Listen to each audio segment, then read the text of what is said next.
Tapos ko lang maligo, napapansin nyo, kakaligo ko yan. Sobrang init kasi ng panahon. Samahan nyo muna pala ako guys, tatambay muna tayo sa kalsada namin. So ito, palabas nga pala muna ako ng bahay namin. Sobrang init eh. Wait lang guys. Sobrang init ng panahon. Para ako sinusunog, di na to kaya ng tubig. Papogi muna saglit. Pak!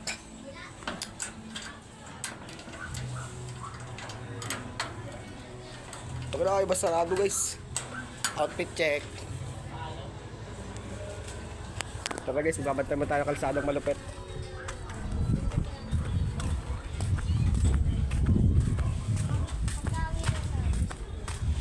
Pogi saglit.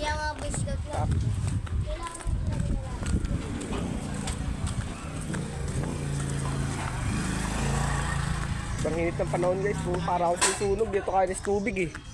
Guys, dito nga pala ako ngayon. Babantay ako ng kalsada. Alakad ako pababa sa street namin. Ang init. Init eh, Noya? Ay, tinapay na sunog. Luto na yan, ya? Ha? Luto na yan? Ha? Luto na yan? Kala ko luto na. Kung luto na yan, no? Pwede na yung kunin. Ano na, kukunin na lang. Hindi na ako bibili. Hindi.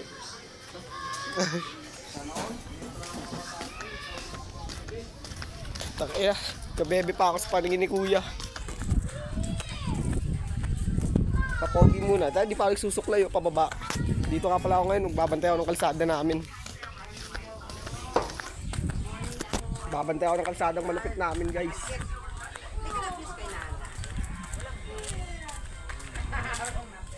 Ano? Gagawa nyo, tambay kayo dyan, no? Siyempre. Nakatambay. Nakatambay sila sa kalsada ko. Biblang sila ng taong dumadan. Lager? Lager ka na. Dito ako pala yung babantay mo namin ang kalsadang malupit.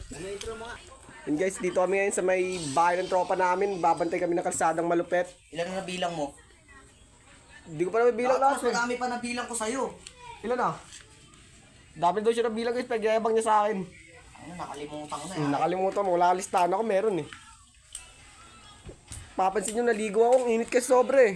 Shoutout nyo, Trios TV. Andun ako, makikita nyo mukha ako dun. Kita mo, may aircon no? Tatlo kami dun. Si Carlos, si Raven, ako, tatlo kami. Kasi tumiwalag niya iba. Kahit na nakikita mo ba aircon? Totak, init pa din ah. Anong electric fan? Buksan mo. Ganda mo na ako electric fan oh. Ano? Ay, babantay na ako kalsada dito sa labas. Sobrang init. Guys, di ko kinakaya yung init sa loob ng bahay. Ayun oh. Init ang puto. May mga nag-share naman oh. Ang yabang. Kaya pala ako ngayon guys sa kalsada namin malupit.